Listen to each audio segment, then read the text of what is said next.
The Hound from H.P. Lovecraft and the Book of Cthulhu and Other Weird Stories.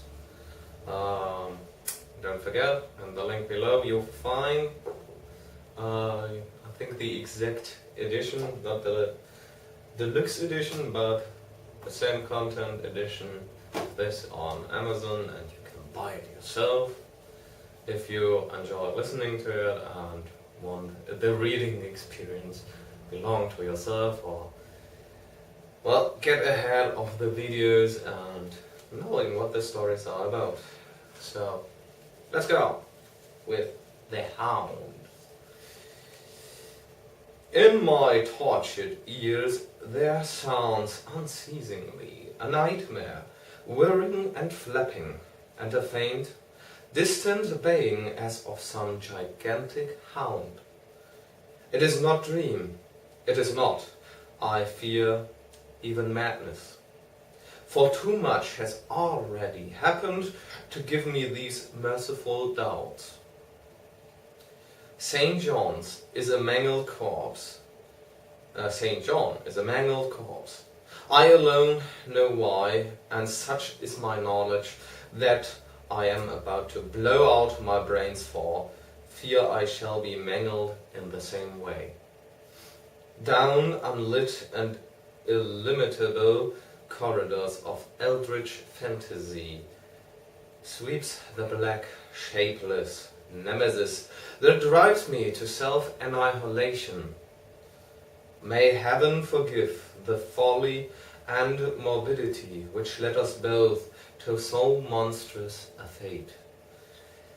Wearied with the commonplaces of a prosaic world, where even the joys of romance and adventure soon grow stale, St. John and I had followed enthusiastically every aesthetic and intellectual movement which promised respite from our devastating ennui. The enigmas of the symbolists and the ecstasies of the pre-Raphaelites all were ours in their time. But each new mood was drained too soon of its diverting novelty and appeal. Only the somber philosophy of the decadence could hold us, and this we found potent only by increasing gradually the depth and diabolism of our penetrations. Baudelaire and Huysmans were soon exhausted of thrills, till finally there remained for us only the more direct stimuli of unnatural personal experiences and adventures.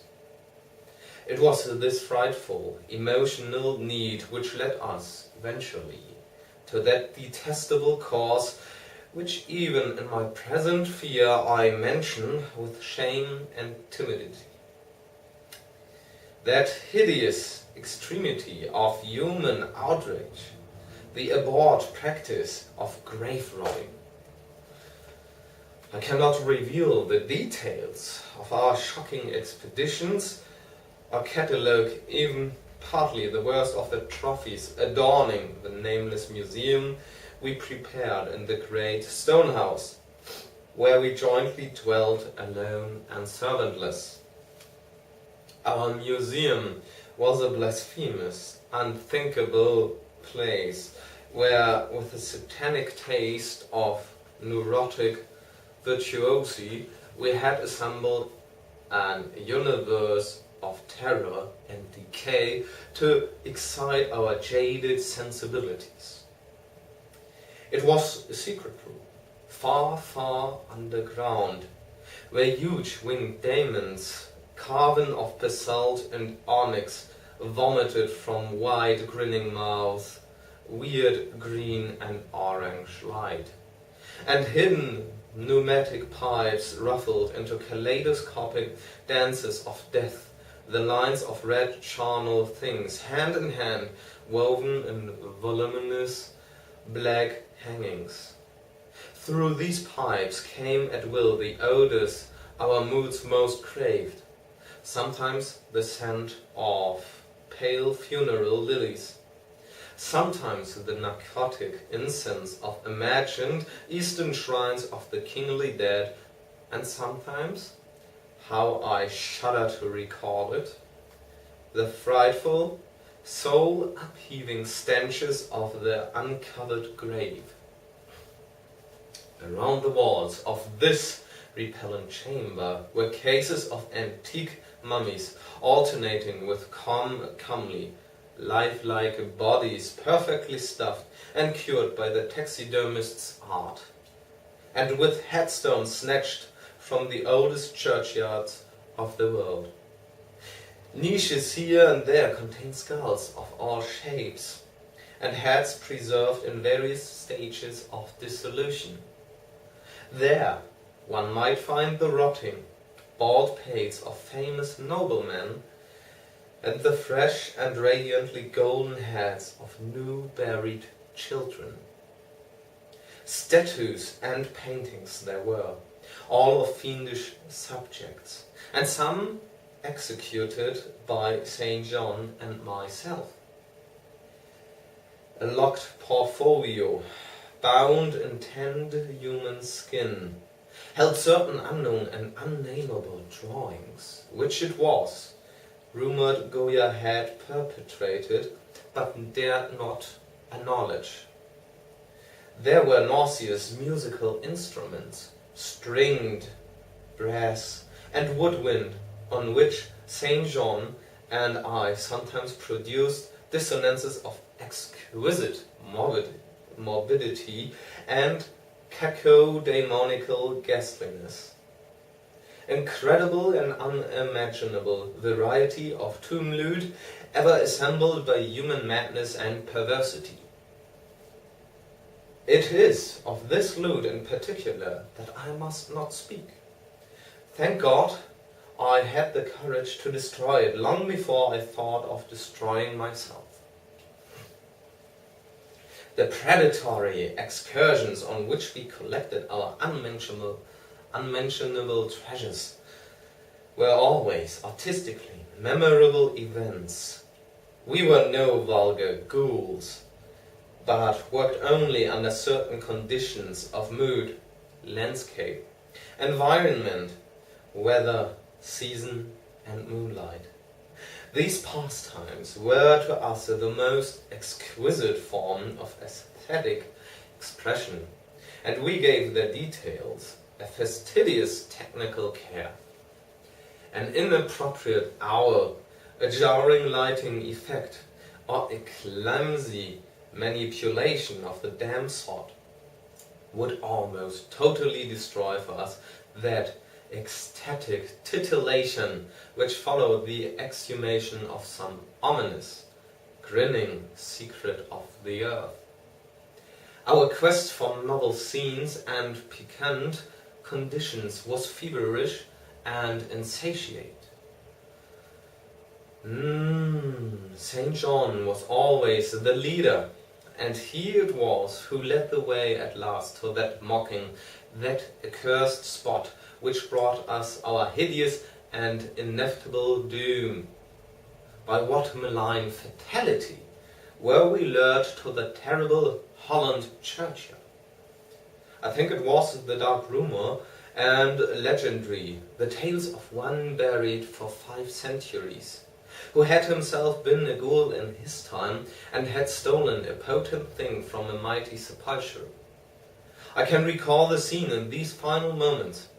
The pale autumnal moon over the graves, casting long, horrible shadows, the grotesque trees, drooping sullenly to meet the neglected grass, and the crumbling slabs, the vast legions of strangely colossal bars that flew against the moon, the antique ivy church, pointing a huge spectral finger at the livid sky, the phosphorescent insects that danced like death fires under the yews in a distant corner, the odors of mold, vegetation, and less explicable things that mingled feebly with the night wind from over the far swamps and seas.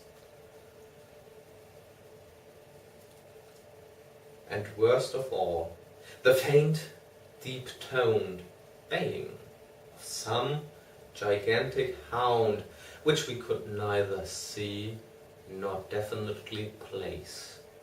As we heard this suggestion of baying, we shuddered, remembering the tales of the peasantry, for he whom we saw had centuries before been found in this self-same spot, torn and mangled by the claws and teeth of some unspeakable beast.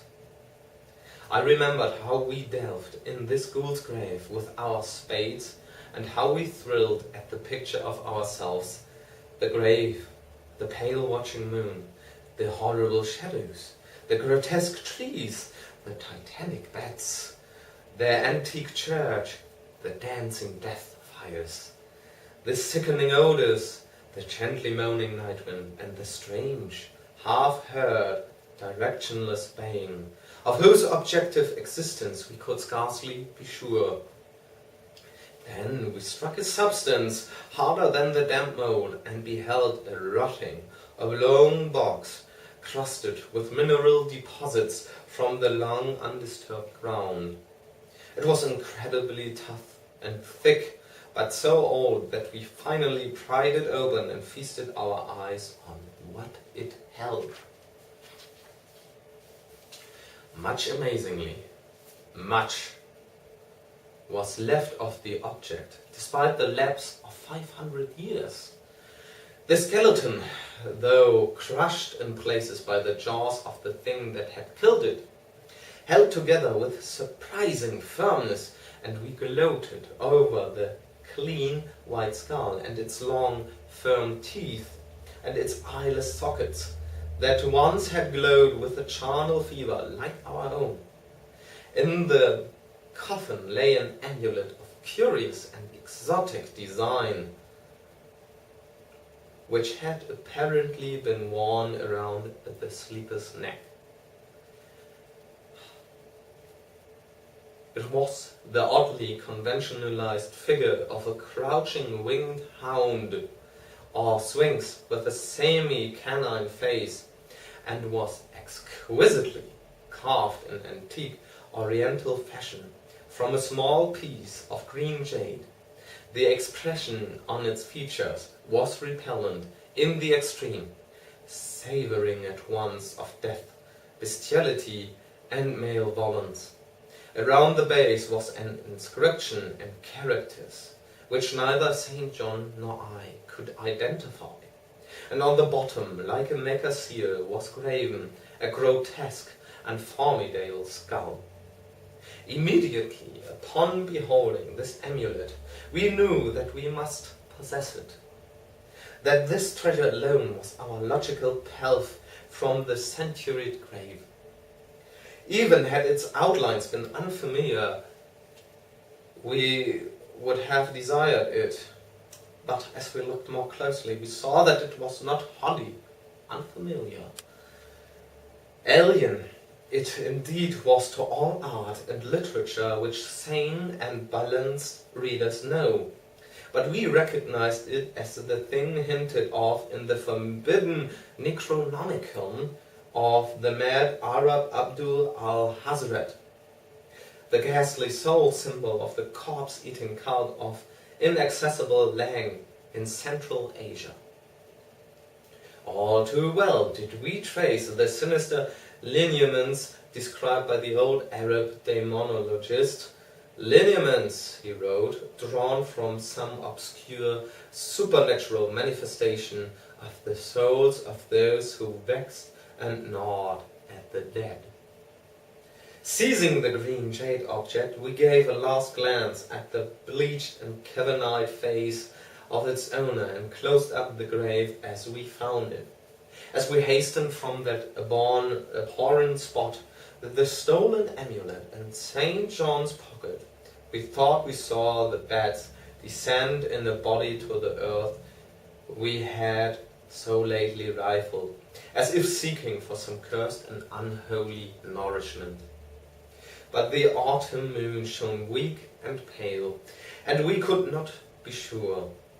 So, too, as we sailed the next day away from Holland to our home, we thought we heard the faint, distant baying of some gigantic hound in the background. But the autumn wind moaned sad and wan, and we could not be sure.